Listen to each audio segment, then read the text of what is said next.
Thank you for joining us today for the Uptown Douglas Pre-Zoning Network Design Project webinar. Gina, next slide. Yeah. So we would like to begin this meeting by acknowledging that the District of Saanich lies within the territories of the Lekwungen peoples, represented by the Songhees and Esquimalt nations, and the Wasanich peoples, represented by the Sartlet, Paquaching, Thayout, Sakum, and Malahat nations. The first peoples have been here since time immemorial, and their history in this area is long and rich. So starting with some webinar logistics, please do note that this webinar is being recorded. By continuing to be in the meeting, you are consenting to being recorded. The recording will be posted to the Hello Saanich page. However, the Q&A portion will not be included in that recording.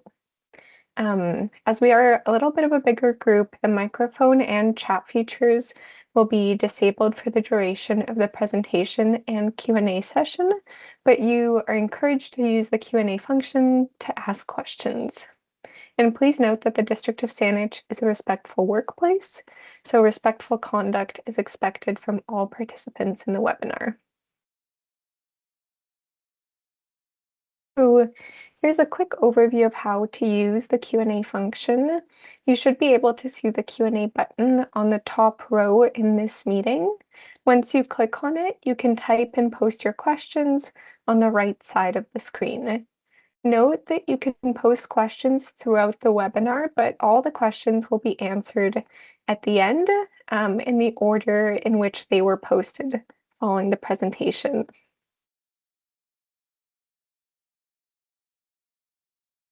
Bye, Gina. So to begin, my name is Isabella Todorova, and I'm a planning analyst with community planning at the District of Saanich. And I'll quickly do a staff introduction just to get us started.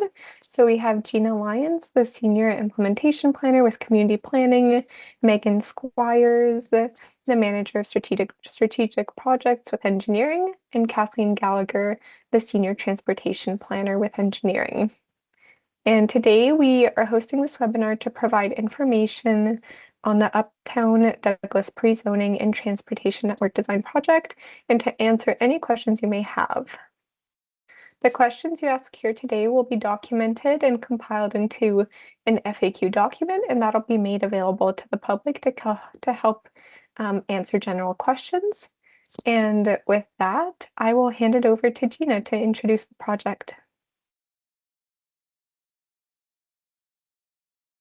Thank you, Isabel. So as mentioned, my name is Gina Lyons and I'm one of the project leads. I will now begin with the project introduction. This project is the district's first large-scale implementation project of its kind. The overarching goal for the project is to translate the planning's vision for the area, which is defined by the Uptown Douglas Plan, into regulations and guidelines to facilitate development in the area, which is consistent with policy objectives. This project aims to encourage development which enhances the area as the heart of Saanich, our downtown, to transition Oak into a pedestrian high street, to create a new lane, Audley Crossing, to support the mixed-use developments on Douglas Street and Oak Street, to develop a new park by utilizing existing Saanich land, and to support economic development and create new employment spaces. I will now provide a brief overview of the presentation. We will review the project background and process, identify goals and objectives. My colleague Megan will present work completed on the draft transportation network design concepts. I will then rejoin and review 3 amendments to the Uptown Douglas Plan that are being considered. Then we will review the pre-zoning and draft zones. Finally, we will review next steps for the project. After this presentation is complete, we can respond to any questions you may have and are looking forward to hearing your comments. In 2022, the Uptown Douglas Plan was adopted with 4 implementation items, one of which is the project we are presenting today. In 2024, the terms of reference for the project were endorsed. Most recently, in March of this year, Council directed staff to proceed to engagement. The primary objective of the project is to implement the vision of the Uptown Douglas Plan. This would be accomplished through securing desired land uses and building forms, detailing key transportation objectives, and ensuring the delivery of quality urban design elements. This area was chosen as it has policy with the highest intensity of development and proposes building forms which are new to the district. Promoting development in this area would additionally complement the future rapid transit on Douglas Street. Work completed over the past year has delivered a draft package of interrelated elements, which will collectively help to deliver the vision of the Uptown Douglas Plan. I will do a brief review of the process of creating these draft deliverables. Staff began with a detailed review of the council adopted policies for the area, which included two main guiding policies, the official community plan and the active transportation plan, which are further reinforced in the area-specific Uptown Douglas Plan. These policies were converted into conceptual transportation network design and draft zoning regulations. Through the draft network design, potential parks and green spaces were identified and refined, and the draft zones were vetted through architectural and economic testing.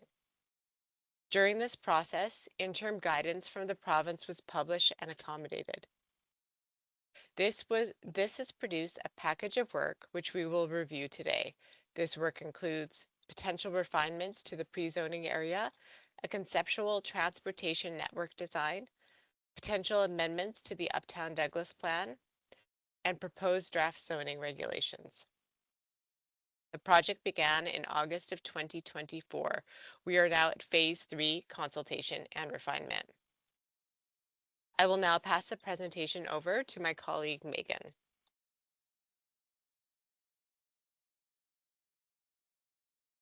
I have to unmute myself first. Hi, everybody. I'm going to present tonight on the transportation network design. And I'll start with just a project overview to give you a bit of context about how we got here. So between 2024 and 2025, Saanich Engineering and Planning undertook a project to analyze the transportation network and to develop conceptual designs for Oak Street and the proposed lane Audley Crossing. So this project was in support of the pre-zoning work that planning is currently undertaking. The transportation network design project has been done to help inform the physical transition of Oak Street from its current state to the desired future vision state of a lively pedestrian high street with active spaces and multimodal routes and connections. So through our work, we have developed conceptual designs for Oak Street. We've created a conceptual design for Audley Crossing. We've considered streetscape improvements along the entire corridor. We've conceptualized key pedestrian and cycling connections, and we've looked for opportunities and found opportunities for additional green space in the Uptown core. Next slide.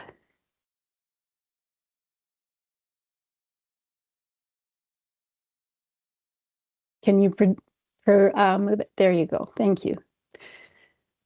So the conceptual designs for Oak Street and Audley Crossing are the result of a thorough technical analysis that was started with a review of the Uptown Douglas Plan and the policy in adjacent plans, such as the Official Community Plan, the Active Transportation Plan, the Road Safety Action Plan, and the Urban Forest Strategy. We also looked carefully at current traffic volumes along the corridor, speeds, and crash statistics on Oak Street and at key intersections along the route. And from that review, we learned that the policy in the UDP, the Uptown Douglas Plan, and other adjacent plans supports slower vehicle traffic speeds, as well as lower vehicle volumes, as well as improvements to support pedestrian movement and safe crossings, as well as ample space for pedestrians to move and to spend time in the area.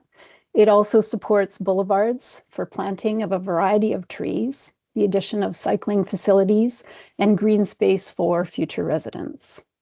We also learned that the existing traffic volumes along Oak Street are moderate to high, and that the anticipated population growth will result in more traffic along this corridor. So the options in front of us at this point were really sort of what to do with this road. And we could look at widening this road to accommodate additional vehicle traffic, Or we could look at different design options for the road that would allow us to achieve some of our other policy objectives, as well as achieving reasonable traffic volumes and as I say, additional sort of other policy objectives that the district has.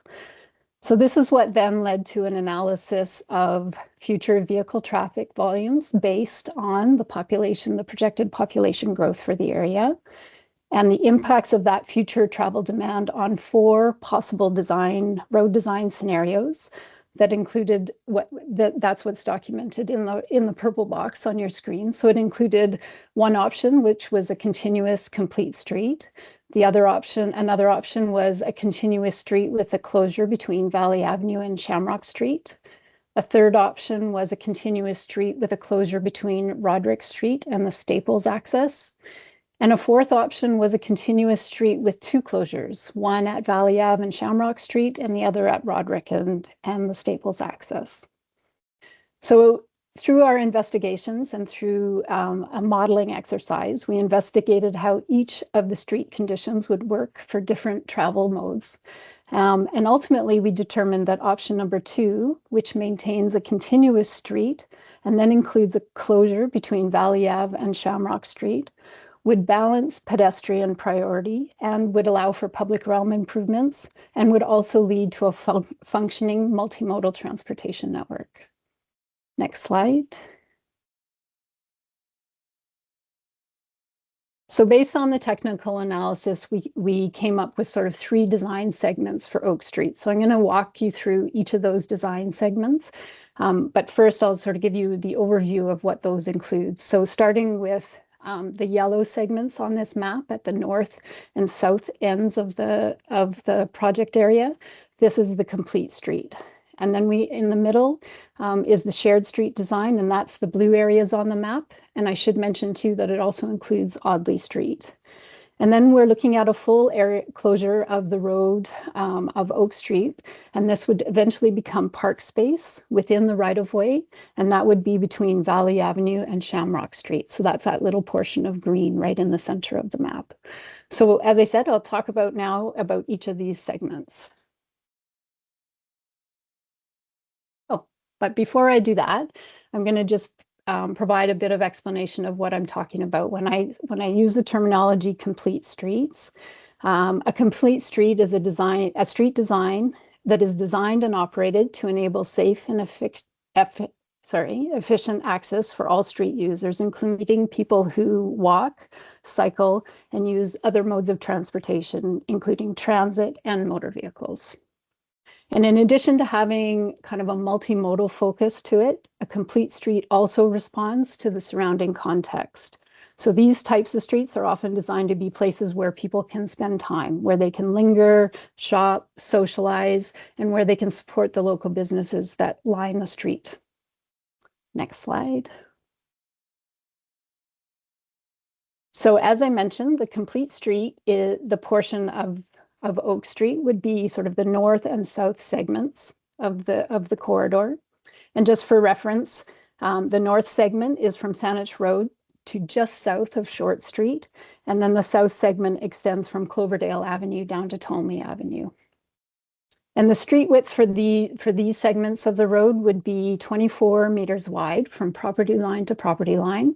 And within that space, we would be looking at providing wide sidewalks that would be integrated with flexible boulevard spaces that could incorporate a whole range of uses, including supporting pedestrian movement. They could also be places where we would plant large canopy trees, as well as other types of plantings and amenities that you might find in a typical urban setting.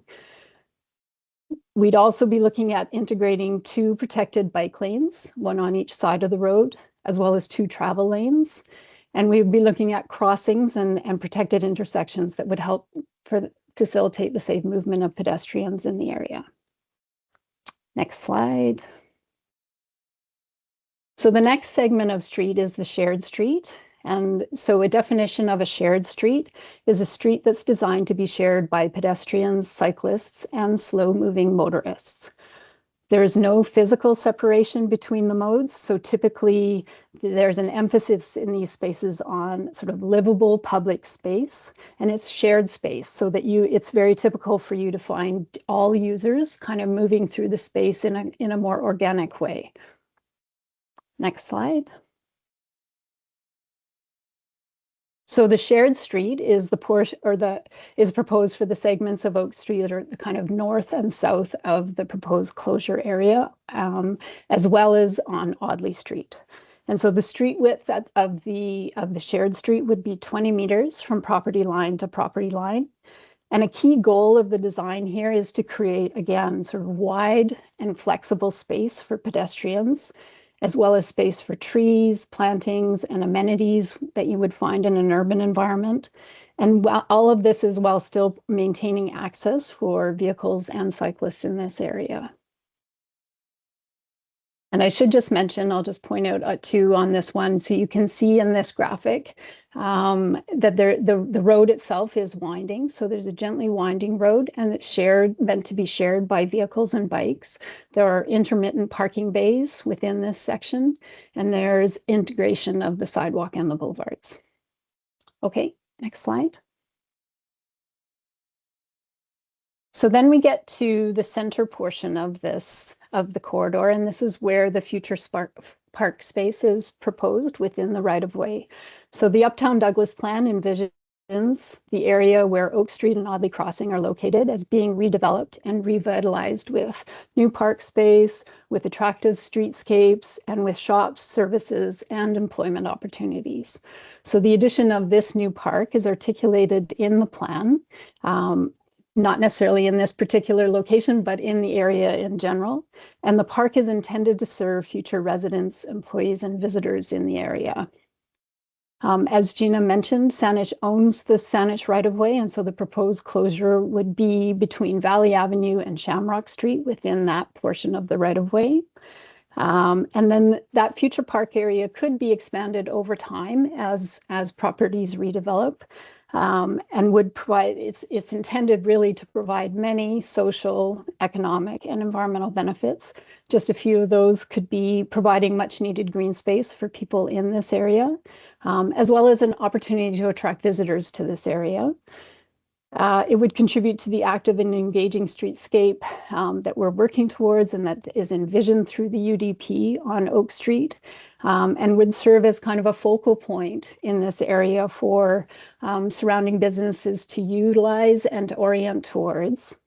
It would contribute to the tree canopy coverage in the Uptown area and the overall greening of Oak Street. And it would facilitate connections to a future transit hub on Audley Street that's at Douglas Street, as well as areas further beyond the project area. Okay, next slide. And then we move on to sort of a quick discussion about Audley Crossing, which is an important piece of this overall sort of network design. A conceptual design for Audley Crossing was developed as part of that technical analysis that we did. And I do want to mention that Audley Crossing is critical to sort of the continued movement of people, no matter what mode they're using through this area. So you can see that the new lane runs between and parallel to Oak Street and Douglas Street. It starts kind of just south and west of Short Street in the northern section of the corridor, and it ends at Tolmie Avenue. And the purpose of Audley Crossing is to break up large development blocks and some of that development massing on Douglas Street and on Oak Street. It's to provide rear access for loading and deliveries for businesses. It's to function as a shared street, so similar to the shared street design that's proposed on Oak Street, and would provide access for vehicles traveling north and south, as well as pedestrians and cyclists. And it's intended, as I said, to provide that sort of additional capacity within the transportation network to help support some of the changes that are being proposed on Oak Street. And just to give you a bit of perspective on the scale of this lane, it would be 12.5 meters wide from property line to property line. And it would be a shared street, and it would include a multi-use pathway on one side as well as a sidewalk on the other. And again, it would accommodate all modes of travel as well as delivery trucks who are accessing the backs of businesses. Okay, next slide. And just lastly, a little bit about how we would go about implementing this vision, and how we would what the timing is that we're looking at for the implementation of these changes to Oak Street and to Audley Crossing. So the transportation network designs and the public realm improvements that are proposed for Oak Street would be implemented over time and through development. So this means that these improvements to the street that are being proposed would be implemented as properties redeveloped in this area. The timeline for implementation would align with that pace of development. And so as properties redeveloped, changes to the street and to the public realm would be made. And the same is true for Audley Crossing, which would be constructed incrementally and again through development. And I should mention too that the closure of Oak Street and the development of a park in the right-of-way on Oak Street would be completed through a capital project, and it would only happen once Audley Crossing was operational. So comprehensive implementation of these changes, we're anticipating are at least 10 plus years in the future. And with that, I'm going to pass it back to my colleague, Gina. Thanks, Megan. As touched on earlier, to date, staff have undertaken a significant amount of work. It became apparent that amendments to the Uptown Douglas Plan should be considered to progress the project. Prior to reviewing the proposed amendments, it is important to consider the official community plan's vision for the area and the true relevant land use designations. The OCP identifies the whole Uptown Douglas area as the Uptown core, the district's downtown.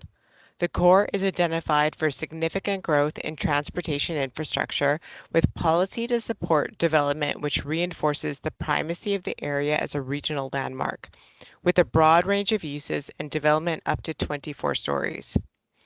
The core land use designation is intended to have the highest intensity of development in the district, with consideration of development up to 18 stories and limited consideration of 24-story development, with high-rise, mixed-use, or commercial buildings. Development in the area should enhance the area's position as the district's primary employment, commercial, and community hub. As you will note, the designation is centered about Douglas Street to align with rapid transit implementation.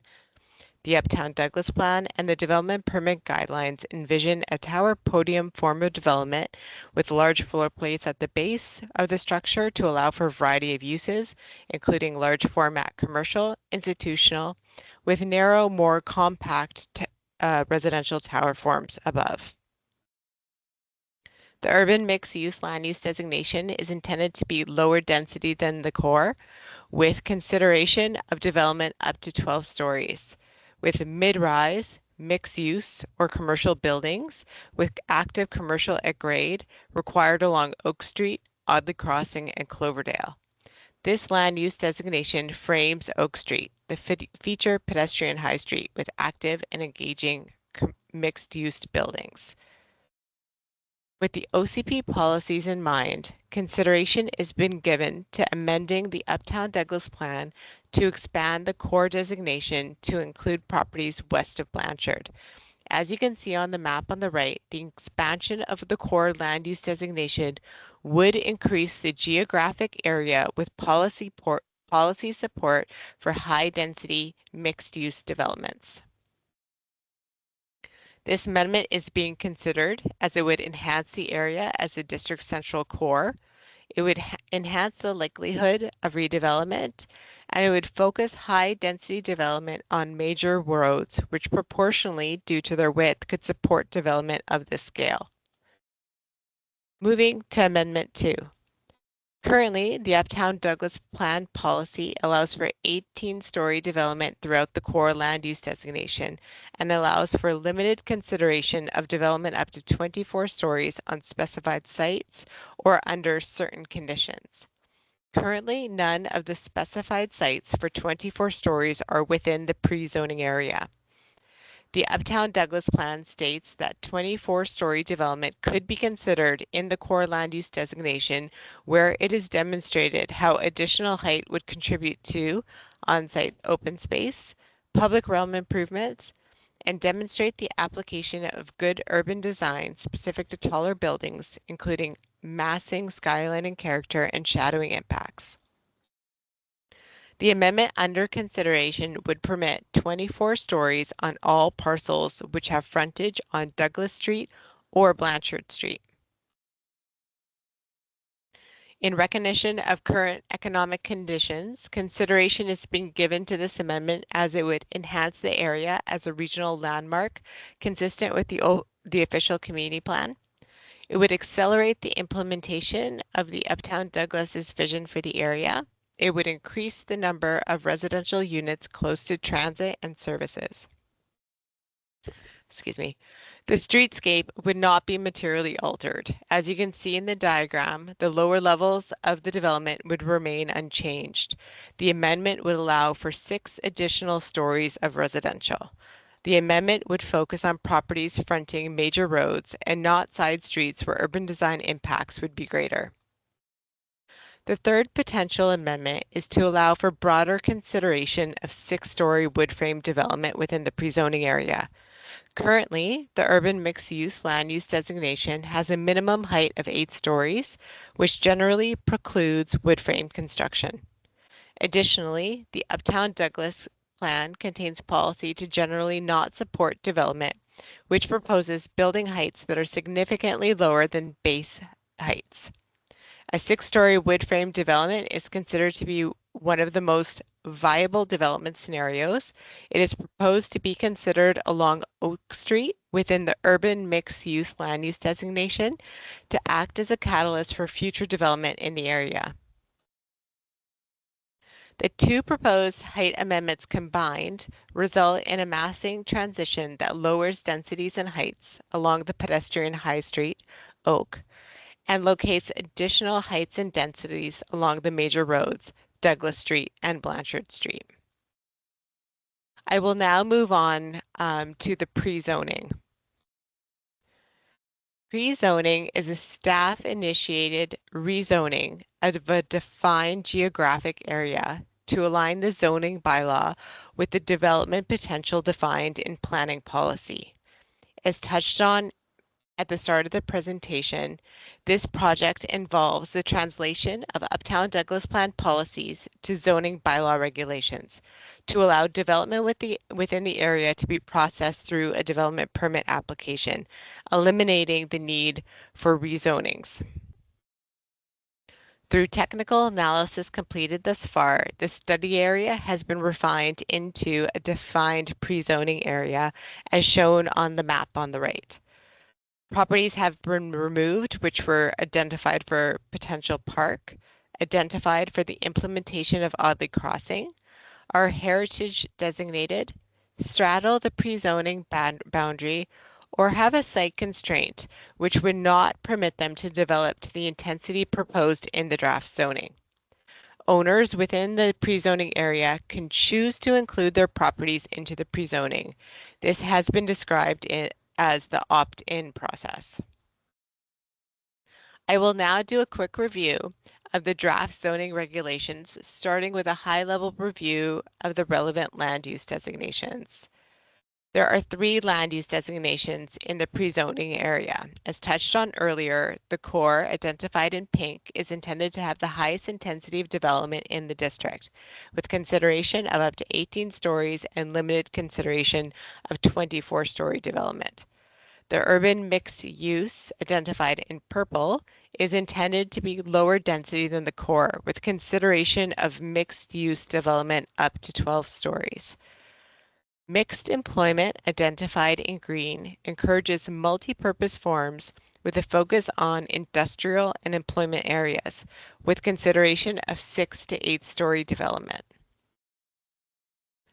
The development of zoning regulations involve the conversion of these 3 land use designations into 2 zones. The Uptown Core and High Street Zone includes the lands in the core and urban mixed-use land use designation, and the Mixed Employment Zone includes the lands in the Mixed Employment Land Use designation. Draft zones propose to regulate use, density, height, and siting. The decision to accommodate both land use designations into the Uptown, Douglas, and High Street zone, which I will be referring to as the UPT zone, was based on the similarities of the two designations, both seeking commercial at grade and employment spaces on the lower levels. In addition, the zoning regulations had to accommodate the existing lot pattern. Consequently, merging the two designations avoided creating an administrative hardship for parcels which straddle the designation boundary. The UPT zone is made up of 4 parts: general regulations, which apply to the entirety of the area; Oak Street specific regulations; development area A, based on the core land use designation shown in blue; and development area B, based on the urban mixed-use residential land use designation shown in orange. The general regulations allow for a variety of uses to reinforce the area as the district's central employment and cultural hub. While leading growth with residential, permitted uses include residential, commercial uses such as retail, restaurant, tourist accommodations, which are hotels, and office; institutional uses such as community centers, colleges, and daycares; and limited light industrial are being included to enhance employment opportunities, such as high-tech manufacturing. Conditions of use are an additional layer of regulation that limit use. For example, requiring commercial along identified streets consistent with the Uptown Douglas Plan, requirements for all parking to be located within a building, and the unit mix regulations in keeping with the official community plan's family housing policy. Setbacks in the zone are based on use at grade and road type. For everybody's information, a setback is the distance a building must be away from a property line, measured perpendicular to the property line. It is a standard urban design practice for commercial uses to be sited close to the pedestrian realm, the sidewalks. This commercial activates and enlivens the street frontage. While in the case of residential, it's standard to pull back those areas to provide separation from the street. For example, in the case of the residential lobby as demonstrated in the diagram. Pulling back the building allows for a sheltered area at the front entry for guests to wait to be let in, or bicycle racks. Or in the case of the townhouse, pulling back the building allows for semi-private terraces and layers of landscape to provide some acoustical and visual barrier between the sidewalk and the home. The draft regulations have identified high-volume roads, which are roads that an additional setback is required. For example, a non-residential use would require a larger setback from an identified high-volume high-volume road than it would a street. The zoning regulations are proposing to incentivize district objectives through FSR exclusions. FSR stands for floor space ratio, which is a ratio of buildable area to site area. For example, if there were a development site with an area of 100 meters squared and a building on it with an area of 100 meters squared, the FSR would be 1.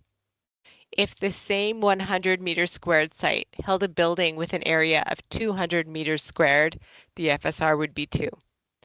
FSR is used to regulate density and define how big of a building can be built on a development lot. FSR exclusions is a use or amenity that the floor area does not contribute to the total FSR on the site.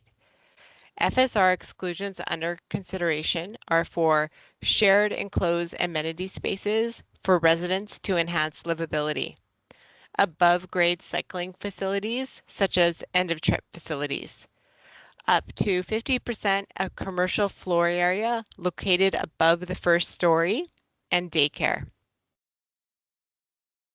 Now moving on to the regulations that pertain to Development Area A. The intent of Development Area A is to support development consistent with the core land use designation and to support high density development while mitigating impacts on the public realm. The Uptown Douglas Plan and the Development Permit Guidelines envision a podium tower form of development with large floor plates at the base of the structure to allow for a variety of uses, and a more compact residential tower above. While it is not standard, the draft regulations are proposing minimum and maximum building heights. Minimum heights aligned with the base heights in the Uptown Douglas Plan are intended to ensure that sites in the area are not underdeveloped. 18 stories is permitted throughout, and 24 stories would be considered on development sites that have a frontage on Blanchard or Douglas if Amendment 2 were supported. The draft regulations allow for densities up to 5 FSR and up to 6.5 FSR on lots that qualify for 24 stories, again if Amendment 2 were supported. The building separation above the street wall height is proposed to be regulated consistent with the Uptown Douglas Plan and the design guidelines, and a maximum building width of 32 meters is proposed above the street wall to ensure a slim tower form. Now moving on to the regulations that pertain to Development Area B. The intent for Development Area B is to support development consistent with the urban mixed-use residential land use designation and to support mixed-use development which steps down in height adjacent to the pedestrian High Street Oak.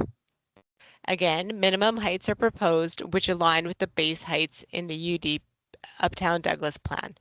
If Amendment 3 were supported, the base height would be 6 stories and the maximum height would be 12 stories.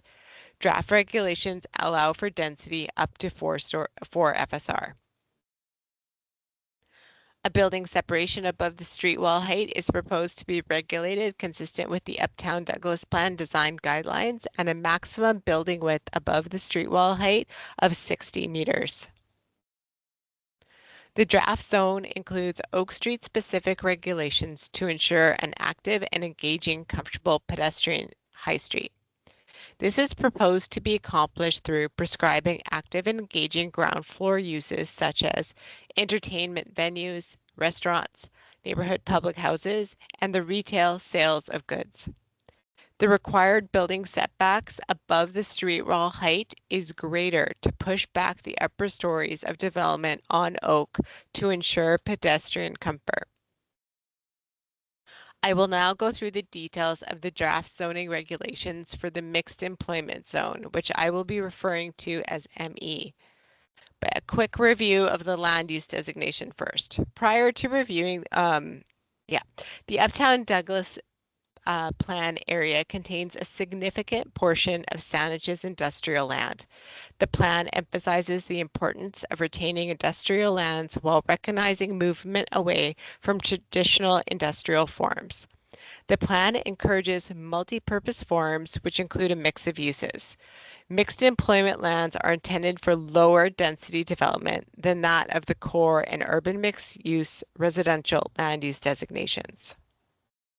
The intent for the ME zone is to support development which is consistent with the mixed employment land use designation, to support mid-rise mixed-use developments, and ensuring that future developments provide a mix of industrial and other employment uses while allowing for residential, and to ensure a functional industrial development.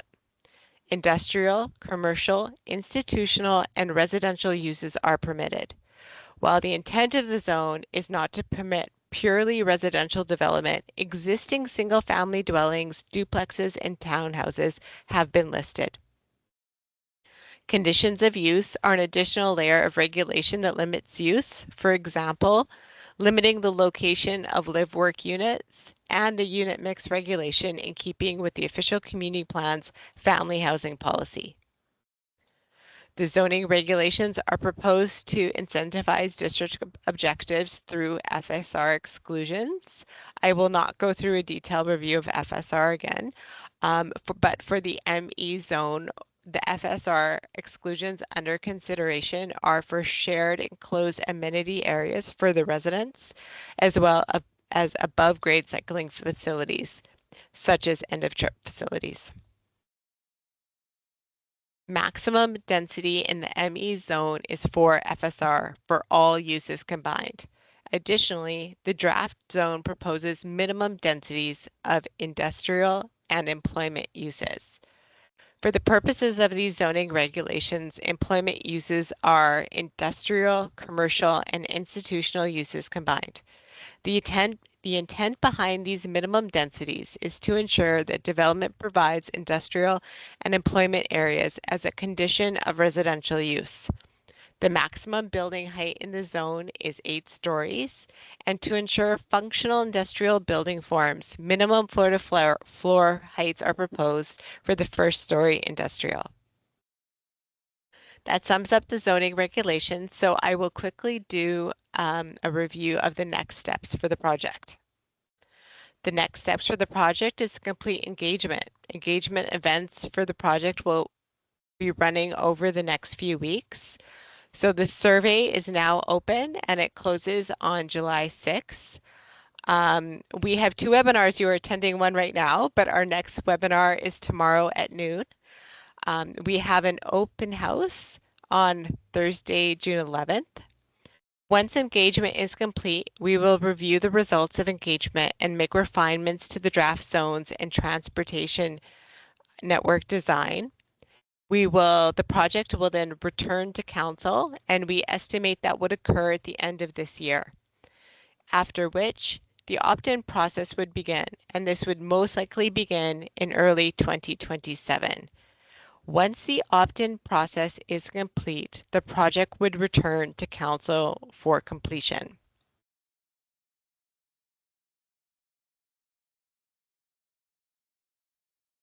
Pardon me, I think. And again, we encourage you to complete the survey. Thank you.